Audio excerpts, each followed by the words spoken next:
A very good morning to one and all present here. I, Shreyansh Agrawal, representative for IEEE GSET student branch, welcome you all to the fourth and final session of our flagship event, Ordinateur'21, an event that will help you explore the depths of technology, robotics, AI, ML. These are some words that have all the engineers intrigued. Automation has made our life really easy. And to have a deeper look into robotics process automation, today we have with us an expert in this field. Before we begin, as you all know, we are also live on YouTube, and all our participants who have joined us there can use the live chat to send in questions. We'll try to the best of our abilities to answer all your questions by the end of this session. We request you to be patient and be with us till the end. Also, the feedback link will also be shared in the live chat at the end of the session. We hope this will be an exciting session for you all. As you all know, a quiz will be conducted after the session. So listen carefully because we have exciting prizes for our winners. Today, we have with us Mr. Amit Jain. Sir has worked across the globe and is currently heading intelligent automation in BFSI domain in US West geography. With an experience of 21 years in this field, he has been the recipient of several awards like the Innovista Award and Contextual Master Award. We are glad to have you here, sir. Without further ado, let's begin with our session. Over to you, sir. Hi, good morning, everyone. Very good morning. I'm not sure people from different time zones. Am I audible? Yes, sir, you are audible. Okay. I'm not sure people from other time zones have joined, but good afternoon and good evening to them if there are people from different time zones. And thank you, Vedic and team, for having me on this flagship program, Ordinator'. It's my pleasure to be here. And I hope in this COVID situation, you and your family are all keeping well. So I'll start with the program. I'll share my screen. Let me know once you see my screen, Vedic.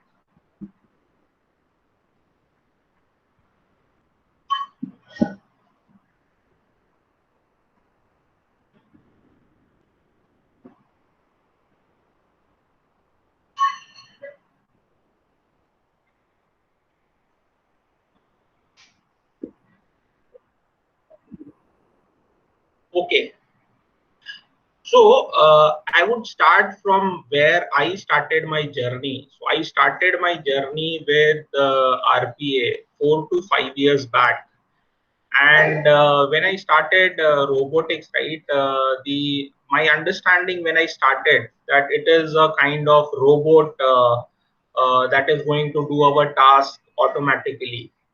And then that is what my feeling was initially. But then later when I actually got into it, I understood like these are the robots, software robots, which are actually deployed onto computer, which does your manual task. So I have a slide for that where it will explain what it is. But then my topic for today is intelligent process automation, and RPA is one of the attribute for intelligent process automation. So it is intelligent process automation. Like 5 years back, it was a buzzword, but it is no more a buzzword now. People have started understanding what intelligent process automation is. So it consists of robotics process automation. It consists of and a lot of other features and streams, which I'm not going to touch upon. Computer vision, speech and image processing, IoT, workflow management, decision management. I'm going to take robotic process automation for this half an hour seminar. So let me kind of get into RPA, but my intention. So I don't know people on this call what is their intention from this seminar, but my intention to give this seminar is to whoever people are there on this call. to make them understand that RPA is a pretty simple technology. And my recommendation is anybody who actually wants to start their digital journey, they should start with RPA. That will give a kind of mindset, innovative mindset initiation, and it is pretty simple to learn also. So what is kind of RPA? So RPA, it is not an actual robot, but these are like software robots which are actually deployed onto your machine, and then they actually do the repetitive mundane tasks which are being done manually. And so the other people who are actually doing these mundane or manual tasks, they can be used to do some high impact work, and that is where they increase in productivity and efficiency. They reduce the error rate. Then scalability can be increased. People can actually be used for some high impact work, and then it also optimize cost structure and workforce. And so 84% of the companies, what we have seen in the industry is, if somebody wants to get into the digital journey, or they want to start with the automation, RPA is the first technology they should kind of start with, which is kind of very easy to implement and easy to learn also. People can be groomed pretty fast if you have right coaching or right coach or right mentors available. And then RPA projection says like it started from $250 million in 2016 and expected to grow 2.9 billion, which is because of pandemic, it has slightly gone down. But this is the trend that is being seen within the RPA market. Now, if we see these reports from different research organizations, so RPA is a technology which is actually driven by a tool. So there are three tools which are the market leaders in RPA, and they are Automation Anywhere, Blue Prism, and UiPath. So these are the reports from different industry, different research organizations. Now, this slide actually tells us, so the numbers are, this slide is taken from a different perspective. So the numbers are not making sense here. These are the different kind of bots which are deployed per industry. But if you say like industry is primarily divided into BFS, which is banking and financial services, energy and resources, insurance, life sciences, manufacturing, there can be other industries, then retail, technology, media, and telecom. So these are the kind of high level, broad verticals of the industry, which you can kind of analyze and start your RPA journey within these industries. So, and let's say you have to kind of start in any of the industry, you have to start the automation. What exactly you do? So you start with what is the process name that you want to automate. Then you take a description of that process. Then what is the percentage of tasks that you can automate? Then number of people actually who are doing this task manually, and what is the hours spent by each person who are doing this task, what is the times per year, and all those things. After you do a complete analysis of this, then you said that this is how this process can be automated, and these are the things which can be automated. So I'll have a detailed slide on this. What are the different processes or domain independent things that you can automate?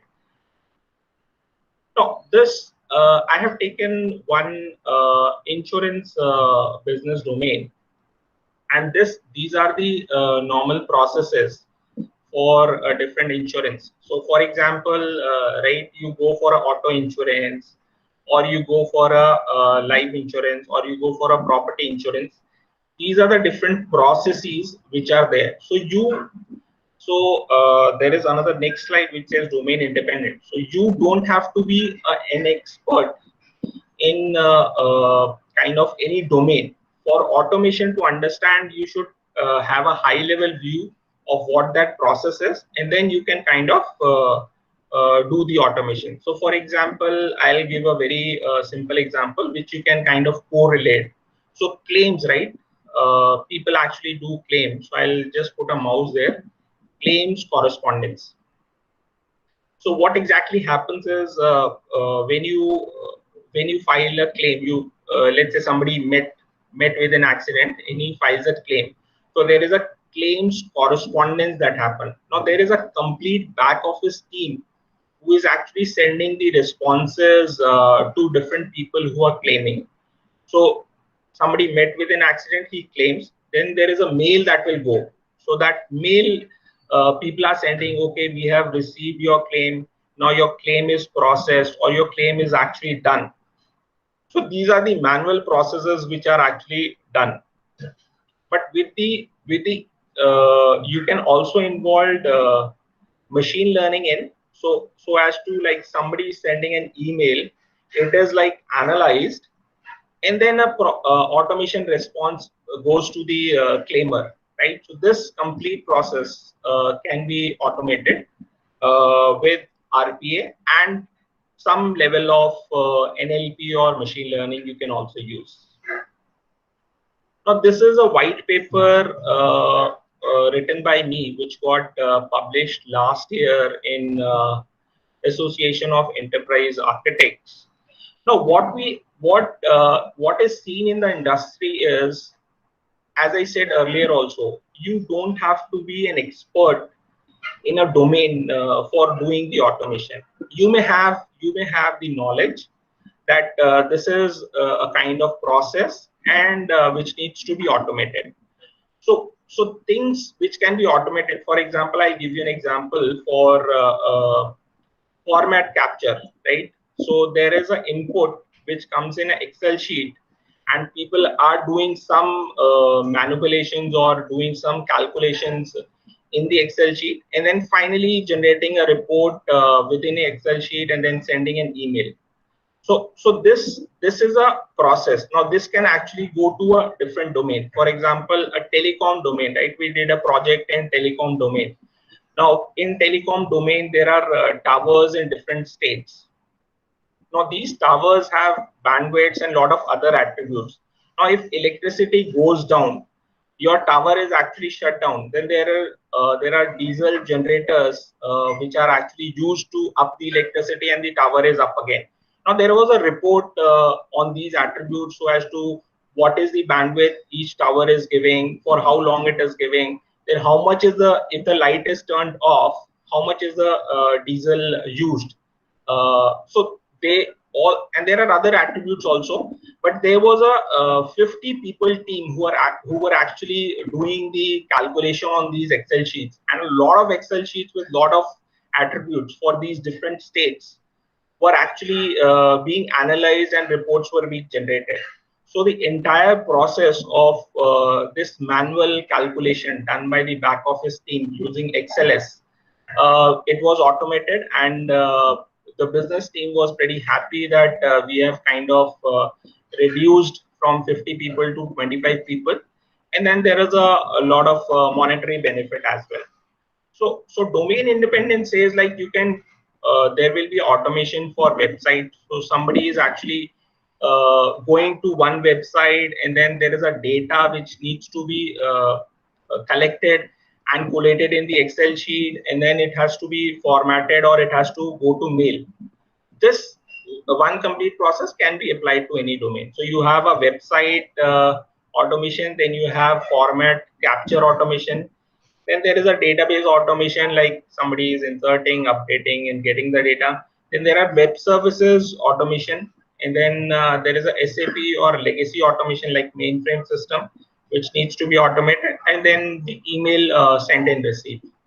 So this complete picture says that you can do automation without having, like, there will be some domain experts, but somebody who is like an expert in automation may not be a domain expert, but he can actually understand the process at a level what automation he wants to do, and then he can start with the work. So that's like domain independent.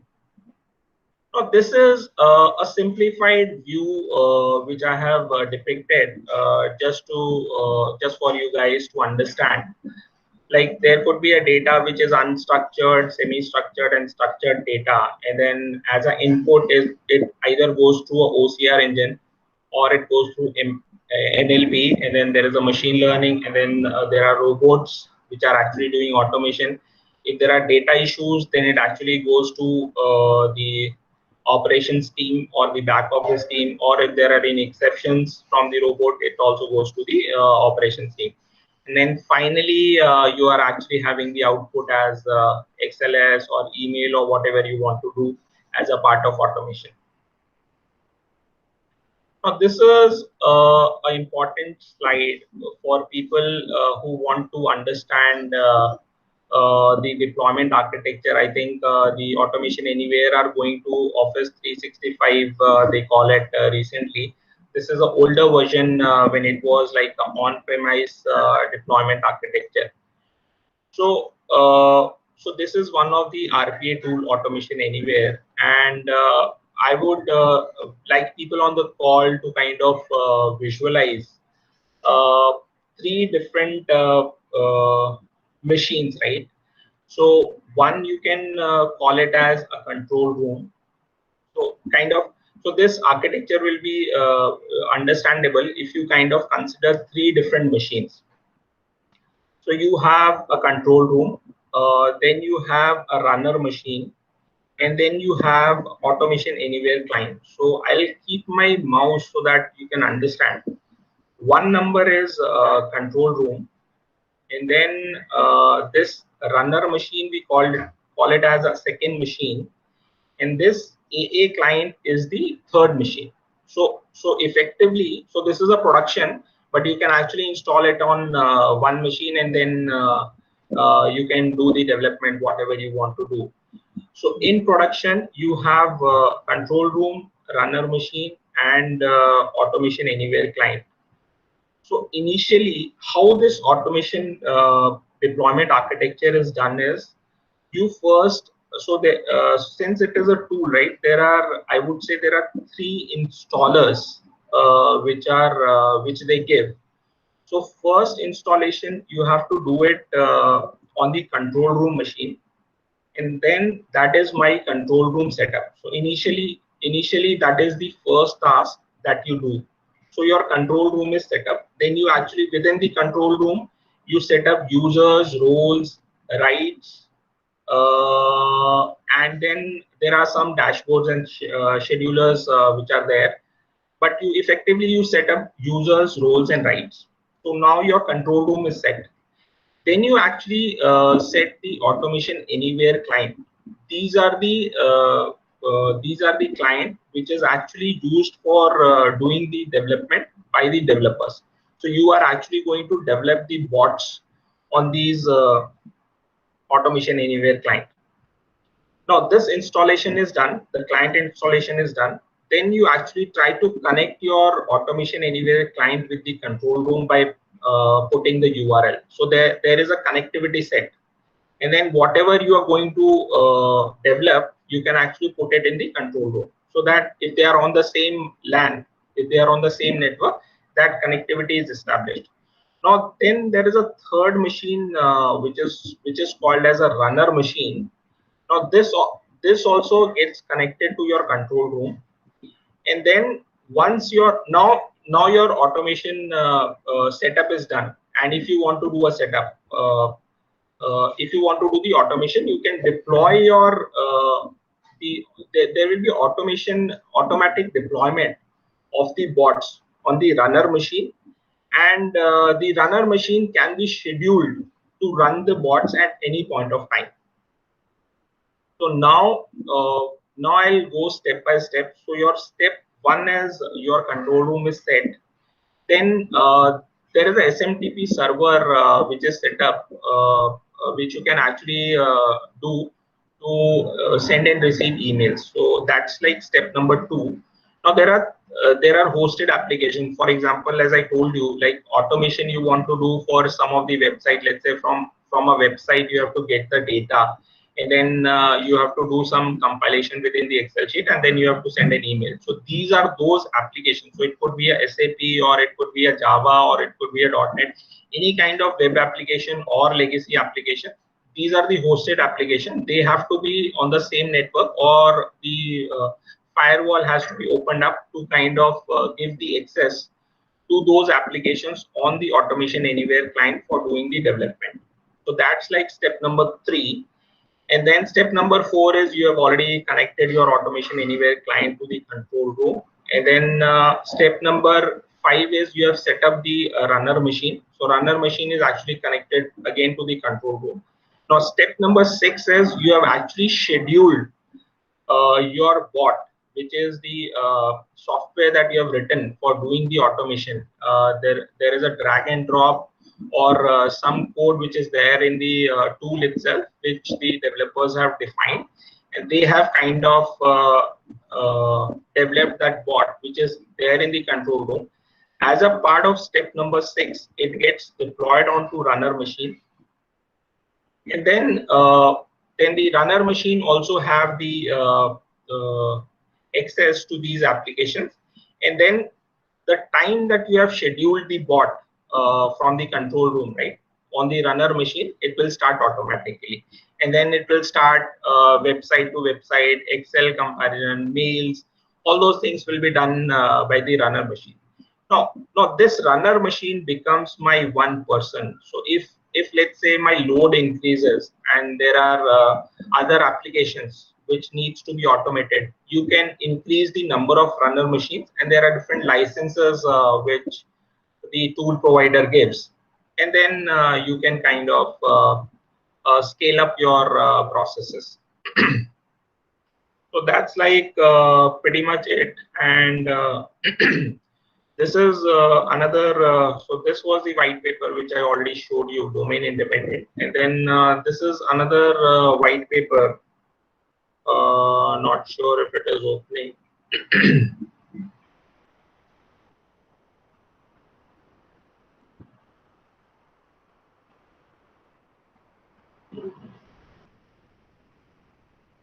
I think it is not opening, but let me kind of, yeah. So this is this white paper talks about the performance of any bot, which says, like, when we actually went to the industry, different clients, right, they said any automation that you're doing, it should be done in a blink of eye. But this white paper talks about that this cannot be done with a blink of eye. It will take some time, because what we are actually doing is we are mimicking the human actions.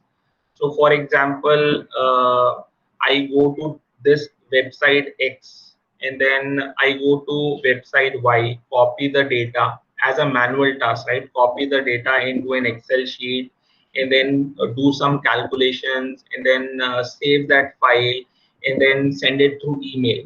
So this we are actually mimicking the process. So what we are doing is we are doing the similar process. It is not being said, right, we are not doing this process. So we are still doing this process. The bot is still going to that URL. It is still opening that URL and then entering the login ID and password, but it is being done automatically. So somebody like doing manually, there is a time lag which he, so for example, login, right, somebody is writing Amit Jain as a login ID, so he is taking some time while pressing the key. But then when you are doing it automatically, it is pretty fast. So we can so this white paper talks about the performance can be increased to 100% or 150%, but it cannot be done through a blink of eye.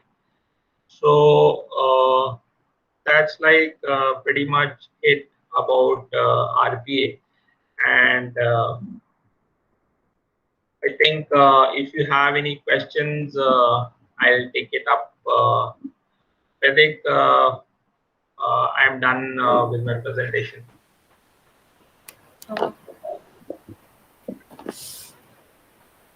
So I will be moving to today's Q&A session. So the first question.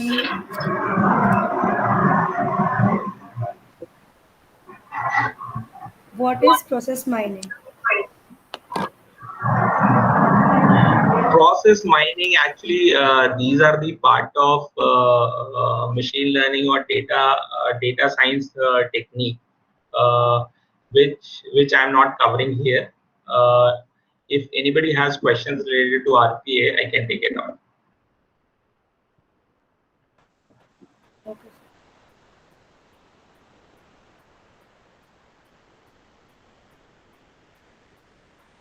Can the development of artificial intelligence in robotics escaping human control? Can you please be a bit more louder? Not clear.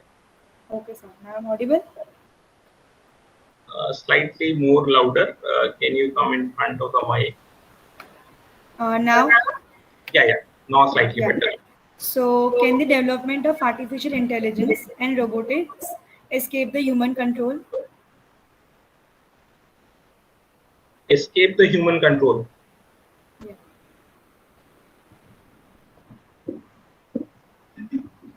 Sorry, did you say escape the human control? Yes, sir. See, I'm not sure if I understood the question correctly. So you are saying that use of artificial intelligence and RPA, can you actually remove the entire manual effort? See, RPA, is that the question? Yes, sir. So see, basically, if you see, right, we are trying with the driverless cars, right? So what we are trying to do, Siri, Alexa, all these are like automation, AI driven technologies and tools that we have developed, that Google has developed, Alexa, Microsoft. So I would say, like, it is, we have still come up a long way, but still, again, it's a long journey. So we call it as weak AI and strong AI. So we are still at the power of weak AI, but strong AI is pretty, again, I would say, a long journey to go ahead. But complete removal of manual effort, I think my take is it's still a long journey to go. Okay, sir. Thank you for this answer. The third question is, what is hyper-automation? See, again, people are actually going from RPA to machine learning. They are primarily looking into. I would take up the questions for RPA, specifically RPA, if somebody has those questions. Okay. The question is, how RPA is different from intelligent automation? Right. See, RPA, intelligent automation, is a bigger term, and RPA is a subset of intelligent automation. Intelligent automation comprises of RPA and AI/ML. AI/ML is again a bigger chunk, but RPA is a subset of intelligent automation. So the next question is, which controller is used in industrial automatic machines?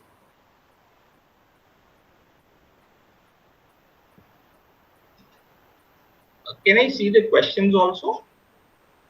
Sir, we are live in the YouTube, so you can see there.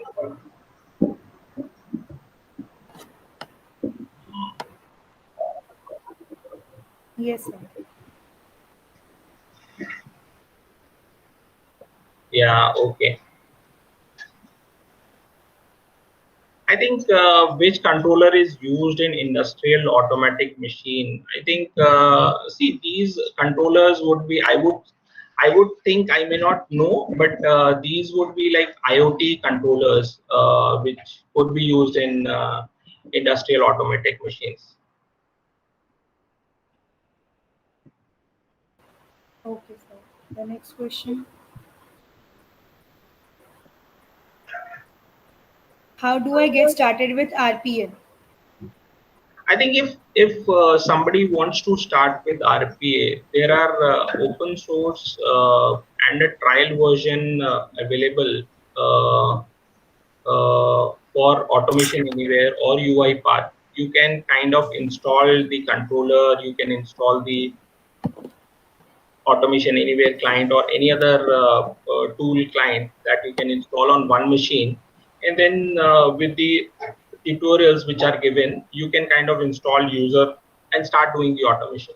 I think that's a pretty much very simple to start RPA and start your digital journey. Okay, very nicely answered. The next is, what does the future of RPA look like?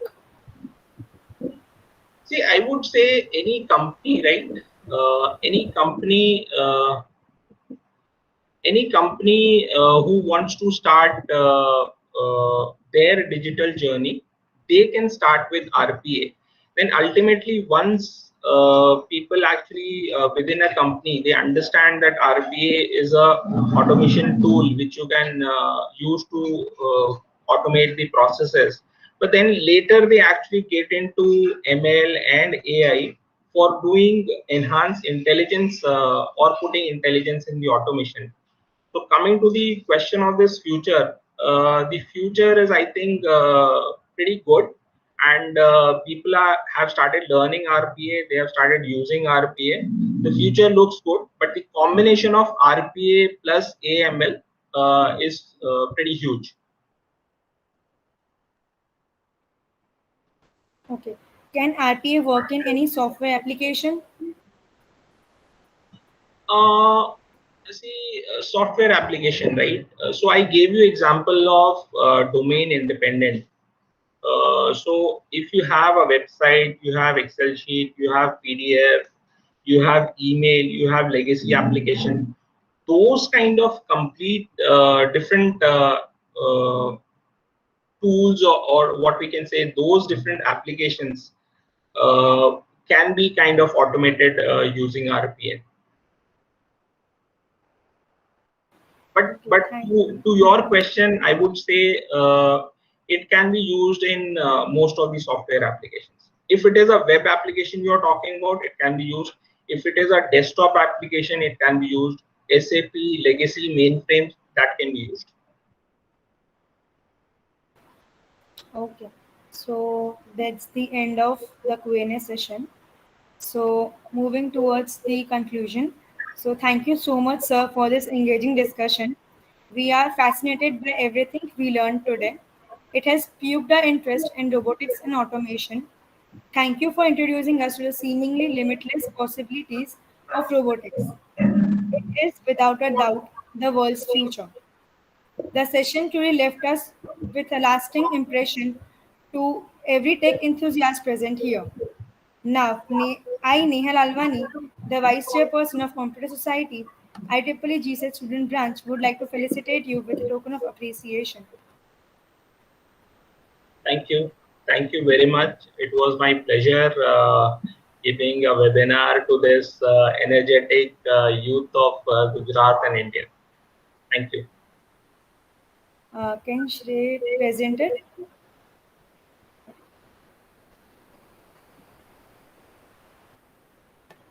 Thank you. So everything is going online. Thanks for this beautiful appreciation. Very, very thankful to you. You're welcome, sir. I would like to express my gratitude to Principal Sir, Hardik Pathak Sir, and the organizing committee for making this event a grand success. Thank you to all the participants for joining us today. Your participation and enthusiasm made this event lively and a great success.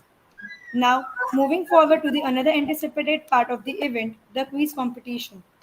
The quiz is going to be started in few minutes. Before that, I would like to mention a few instructions for the quiz. The link for the quiz will be posted in the YouTube chat box. There are 15 questions in the quiz. All of you are requested to join it with your first name underscore last name. The quiz will start at 11:40 sharp, and you will be given 5 minutes to attempt all the questions. You have 20 seconds per question approximately. So all the best to everyone. Vedic, I'll leave. I'll make a move. Okay, sir. Thank you. Thank you, sir. Thank you. Yeah. And wish you all a very happy Independence Day. Same to you. Thank you.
We'll be starting the quiz in 2 minutes.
Okay, so we are beginning with the quiz. The quiz will end at 11:45 sharp.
Okay, so that's the end of the quiz. We will be announcing the results today at 5 p.m. on our Instagram page. To know more, follow IEEE underscore GSET underscore SB on our Instagram and stay tuned. Winners would be getting amazing pair of branded earphones. Also, you can now fill the feedback form posted in the chat box of the live session. It will be closed at 11:50 sharp. So do it fast and thank you all for joining us today. Hope you all have a wonderful day. Stay safe and take care.